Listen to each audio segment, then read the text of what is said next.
Hi mga ka-followers and viewers. Ayan, na-try ko na yung isang hikaw. Ganito yung itsura niya mga ka-followers and viewers. Cute niya. And then ito, hirap ako kasi kailangan pangalawang butas siya ipapasok. Kasi may tatlong butas siya, depende sa ano ng tenga mo. Butas ng tenga. Tingnan natin kung ayan. Tingnan ko kung pangalawa. Hindi ko kasi masilip.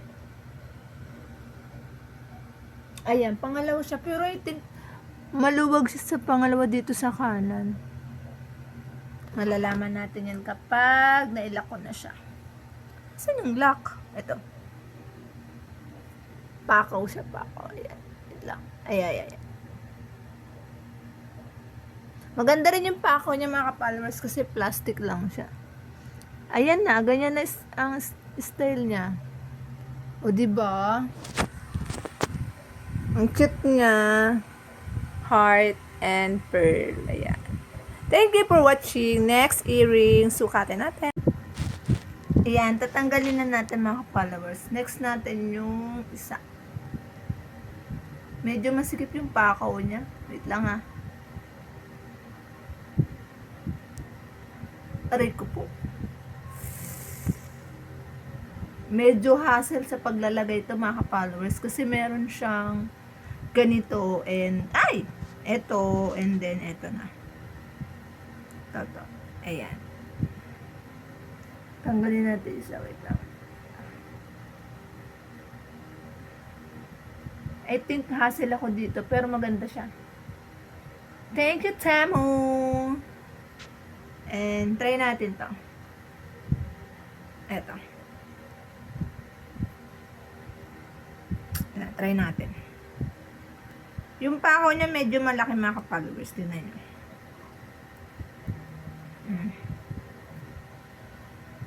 Diba?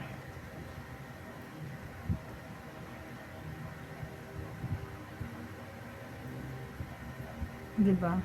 Nice. Pero kailangan hindi ako nakasalamin dito. Naka-contact lens ako.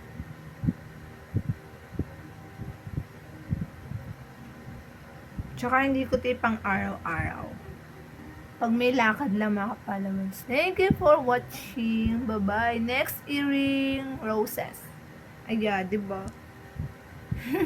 Ang cute. Bye-bye. This one naman ang itatry natin. Matigas yung flowers niya. Oh, cute.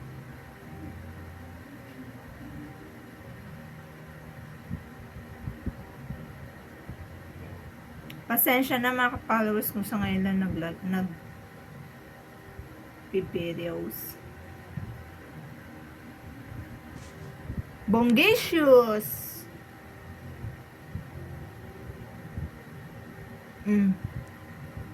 Diba? So cute. Di ko alam kung saan yung ayan siya, ganyan siya. Hindi ko na idadalawahin. Tama na to isa. Pero try natin. Baka mas maganda siya. Siguro, I think, ganito yung tsura niya. Tignan ko na lang sa picture kung paano. Ayan. Ayan ngayon, sa ipit naman tayo mga ka-followers. Tignan natin yung isa kong ipit. Wait lang ha. Natin kung maganda siya. For me, mga ka-followers, hindi siya pwede pang araw-araw.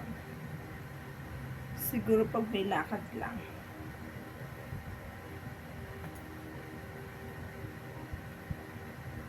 This one. Try natin to. Malaki siya. Hirap niya ibuka.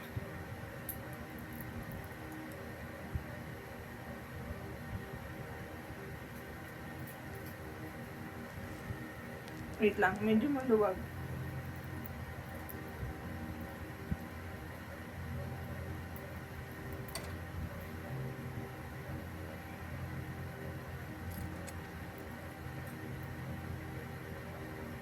Ayan siya. Di kasi makikita, nasa likod ko eh. Ayan. Tingnan ko. Ayan. Yan, ganyan tsura niya mga followers. Ayan. Diba? Ayan siya. Medyo maluwag siya sa akin kasi medyo malaki. Pero tatalian ko na lang siya para, diba? Ah! Next, this one naman mga followers. Try natin. Tingnan natin kung kailangan pa ito ng ipe, ng tali or no need na.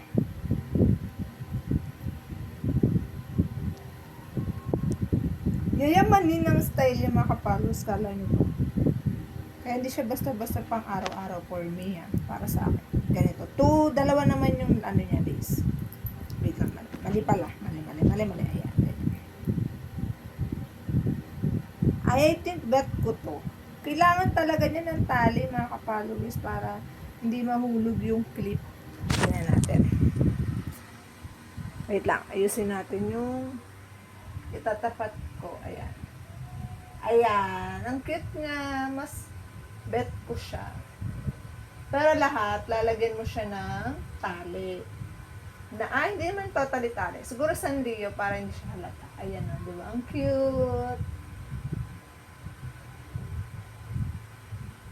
And last, ang pinakahuli, mga ka-followers and viewers, yung pinakamaliit. Tingnan natin kung kaya niya itong buko. Kasi yung buko naman, mga ka-followers, manipis lang siya. Ayan, try natin. Ito yung pinakamaliit. Try natin kung may mahuhulog or ito. Ito siya. Ayan, try natin. Kaya ng buko. O, diba? At tingnan niya mga followers sa likod. Ayan. Asan ba? Ayan siya. Ayan. Ang cute niya, diba? Ito, pwede ito pang araw-araw mga followers and viewers. Diba? Cute! Thank you for watching! Bye-bye, ingat lagi. Thank you, Temu!